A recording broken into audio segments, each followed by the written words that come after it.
muy monsieur Philippe Tine, président du Conseil national du laïcat. Su noppee ñu jox kàddu gi monsieur Cheikh Diop, représentant des centrales syndicales.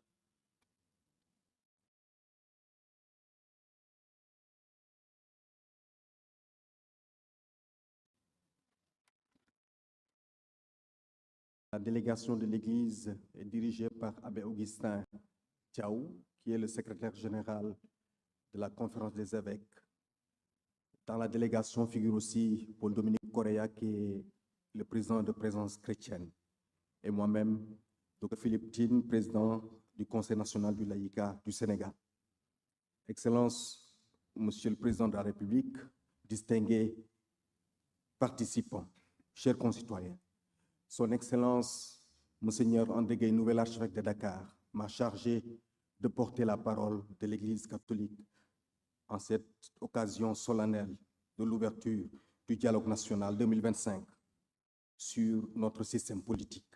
L'Église catholique vous remercie, Excellence, pour la convocation de ce dialogue national et vous remercie de l'avoir associé à ce rendez-vous. L'Église catholique, par ma voix, vous transmet les chaleureuses salutations et les ferventes bénédictions de tous les catholiques de notre pays, évêques, prêtres, religieux, religieuses, laïcs, tous engagés dans la belle et exaltante mission de bâtir un Sénégal de justice et de paix.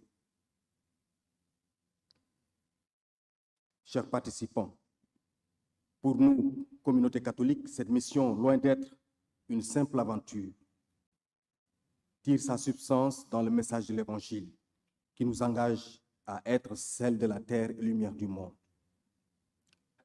La profondeur et la gravité de ce mandat missionnaire trouvent un écho dans la constitution pastorale sur l'Église dans le monde,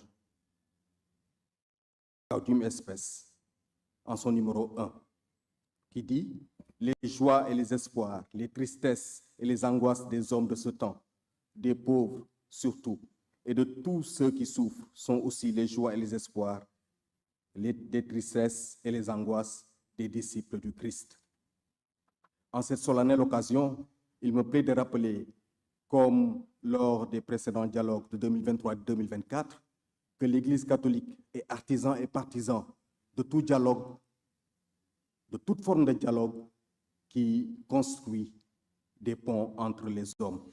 Oui, nous avons dit artisans et partisans de dialogue, mais un dialogue sincère, un dialogue transparent et sans calcul politique, un dialogue fondé sur la vérité qui seul peut véritablement libérer et réarmer moralement notre digne peuple et nous donner de rêver ensemble, encore et toujours ensemble, d'un Sénégal prospère à tout point de vue. Comment ne pas relever que ce dialogue s'instaure dans un contexte où notre pays, bruit du vacarme et des tintamarres de la haine de l'autre, des querelles partisanes et du piétinement des valeurs ancestrales de Worma, de Sutura ou encore de Kersa. Tant la médisance et les injures tendent à avoir droit de cité dans l'espace public, dans les réseaux sociaux et même dans les cercles familiaux. Notre nation traverse une période où les fractures sont approfondies, où la confiance entre les citoyens s'est effilochée, où le dialogue entre gouvernants et gouvernés s'est parfois transformé en monologue de pouvoir ou en clameur stérile de l'opposition. Les événements survenus de 2021 à 2024 ont laissé des blessures que seul un travail patient de guérison collective peut cicatriser. Le dialogue comme thérapie peut aider à engager un tel processus. Et ce dialogue, nous l'espérons, sera une forme de thérapie. C'est pourquoi l'Église catholique exprime son entière à continuer aux côtés de l'État et de tous les partenaires à travailler pour promouvoir la liberté, la justice, l'équité et l'éthique. En attendant de donner nos contributions dans les travaux de Carrefour, je me permets de vous partager quelques points d'insistance qui pourront garantir à notre projet commun plus d'inclusion. Le premier point, c'est le principe de laïcité. La laïcité, socle intangible de notre vivre ensemble, doit être sauvegardée et défendue à tout prix. Le deuxième point, c'est le système électoral. Le plus grand problème de notre système politique reste les hommes politiques qui l'animent. Ces derniers pensent qu'ils ne sont responsables de rien et que le problème, toujours l'autre, l'adversaire politique, qu'il soit du côté du pouvoir ou de l'opposition. Le troisième, c'est le principe de la séparation des pouvoirs. Distingués participants, nous osons espérer avec la force de la foi que la tenue de ce dialogue marquera le début d'une ère nouvelle qui permettra à la politique de redevenir ce qu'elle n'aurait jamais cessé d'être, l'art noble de servir le bien commun et de construire une société plus juste et plus fraternelle.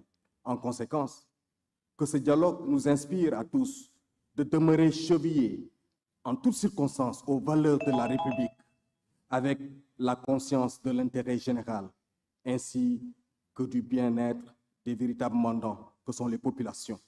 L'Église catholique souhaite et prie que les conclusions consensuelles sortent de ces assises et ne restent pas lettre morte. Pour finir, je voudrais rappeler les propos d'un illustre président africain. Le dialogue est l'arme des forts et non des faibles.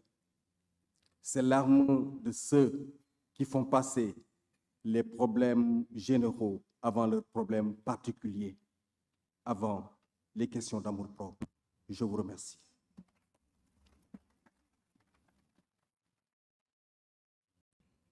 Merci beaucoup. ñu jox kàddu gi monsieur Cheikh Diop mi nga xam ni moo nar a wax ci turu centrale syndicale yi bu noppee ñu jox kàddu monsieur Beydi Agne moom mi nga xam ni dina wax